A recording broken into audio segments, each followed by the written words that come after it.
So something interesting happened on Saturday. I don't know if it happened on Friday because there were some college games on Friday, but mostly it happened on Saturday when we had not one, not two, but three instances where the winning team planted their flag in the middle or attempted to plant the flag of their school in the middle of their rival's field. It all started with Michigan and Ohio State. Then obviously North Carolina State thought they could do it against North Carolina.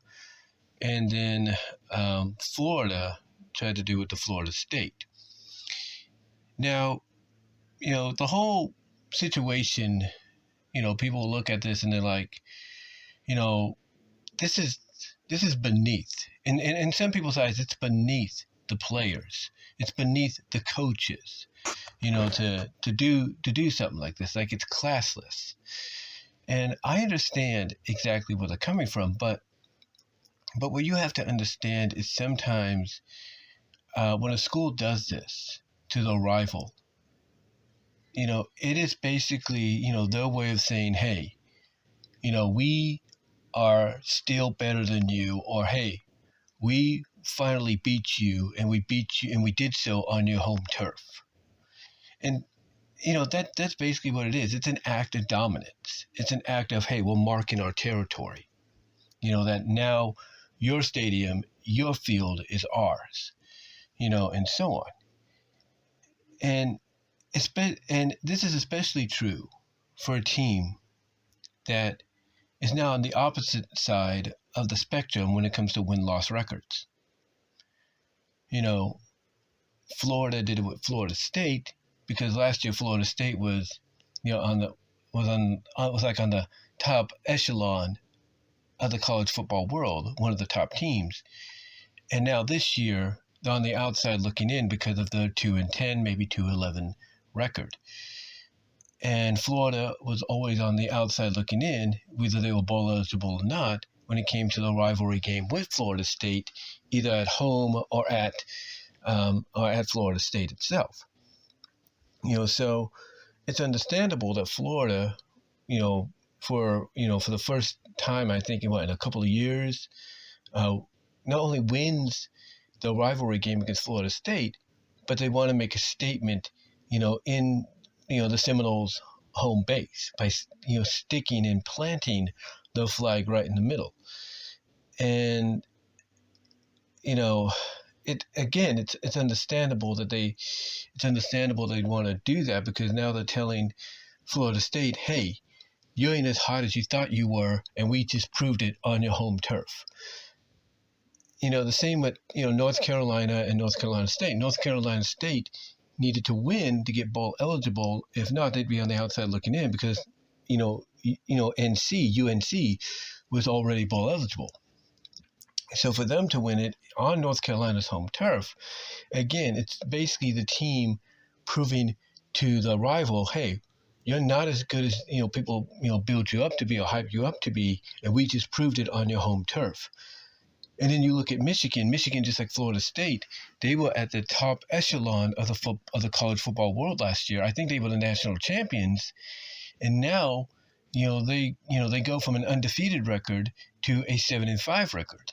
I mean, yeah, they lost a lot of key components, the head coach, a lot of players to the NFL draft. That's all true and everything.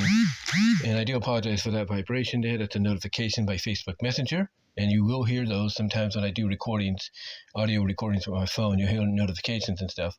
But like I was saying, Michigan, like Florida State last year, was on that top echelon of the football world. They were the national champs, I believe. Correct me if I'm wrong. And now this year, losing the coach, losing a lot of key players to the NFL, they had a lot of rebuilding to do under a new coach, and their crew is very young. It's full of freshmen. A majority is full of freshmen, sophomores, juniors, and seniors from a year ago. Like, you got some new players coming in from high schools and transfers and all that, and it's all about rebuilding the school. And the big difference as well is they're now in a bigger, more revamped Big Ten, to where the competition is a lot more stiffer than it was previously, because they're not just playing against the I guess you could say, the common Big Ten opponent, like Ohio State or Iowa or Nebraska for the past decade, believe it or not. Even though I think Nebraska might be heading to the Big 12 in the future, but that's just my opinion. But like Iowa and, Penn State, Nebraska for the past decade, like I said, and such, it's not, Minnesota as well. It's not the same Big Ten as they were used to, because now the competition's bigger, it's stronger. You got Oregon, you got Washington, you got USC, you got UCLA. They're all coming in, into the conference this year, and now Michigan State's on the outside looking in, and Ohio State's on the outside looking in, because two teams that no one would have projected last year would, to be in the positions they are as part of the Big Ten, are now competing for the Big Ten championship, and that is, as far as I know, Oregon and Indiana. And nobody would have projected that last year, and now that's happening, and you have Michigan, who was in that position last year, on the outside looking in, along with Ohio State, because if Ohio State would have won, it would have been Ohio State taking on Oregon and not the Hoosiers. But again, it's a rebuilding process for the Wolverines, and for them to salvage what's left of their season, get bowl eligible, or not get bowl eligible, but position themselves for a better bowl than what they would probably gotten, or probably would have gotten at 6-6. That's saying something. That is making a statement that, hey, we knocked off the number 2 team in the land, and everything, that even though they're going to be in the playoffs, we knocked them down to the point that now they're going to probably have to play in a first round game and not have a bye. So by them planting their flag, or at least attempting to, was their way of making a statement of, hey, no matter how good you are, no matter where you're going to be, what you're going to be doing in the postseason, we are still better than you at 7-5 than you can ever dream of. That we're still better, at 7-5 than you can imagine. And to them, by planting their flag, it's not only a show of dominance, but it's basically a message being sent to Ohio State that next year, when you come to the big house in Michigan, it's going to be the same result. But that time around, maybe the roles will be reversed. But we'll see. But that's what it is with rivalries. Even in high school, it's like that. I mean, when I was in Oskaloosa, I played for my junior and senior year, I should say. I played high school football. I wasn't a starter. I was a reserve, but I got my moments in there. I also got to play baseball and track and so on. But point is, when it came to football, because there was only one game a year, one game every week. It wasn't, you're playing the same team multiple times a year. It was always like one game a week. That's what makes football so special here in America. But the thing is, our rival was the McLeod's Bulldogs. That was our main rival. Yeah, we took on teams. We took on the Dragons of Valley Falls. We took on the Chargers of JCN, and so on. But our main rival, even to this day, was the McLeod's Bulldogs. And anytime we faced them at home or on their home turf, we wanted to prove our dominance. And in my 2 years playing there, my junior and senior year, we did that. We beat them on their home turf and our home turf. The only difference is that we never, on their home turf, did what anybody else did this weekend in college. We never attempted to plant our stamp of we're the dominant team. We're better than you. We always will be in the middle of the field, because that would have been classless, because our coach taught us better. But I will say the temptation was there to do something to that extent, but we never did.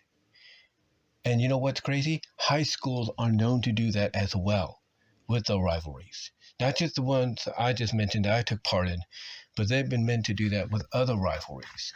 Rivalries, here in California, in Nevada, New York, Texas, Florida, Kansas. They're known. There are high schools and even community colleges and junior colleges that have rivalries where this kind of stuff would be tempted to do and maybe done, but then get reprimanded. So if I'm the coaches, if I'm the athletics administration, of each school, I have a talking to my team. I have a talking to the football team, and I say, before the game next year, and should be something they should look into next year. I say to them before they go out and play for 60 minutes that basically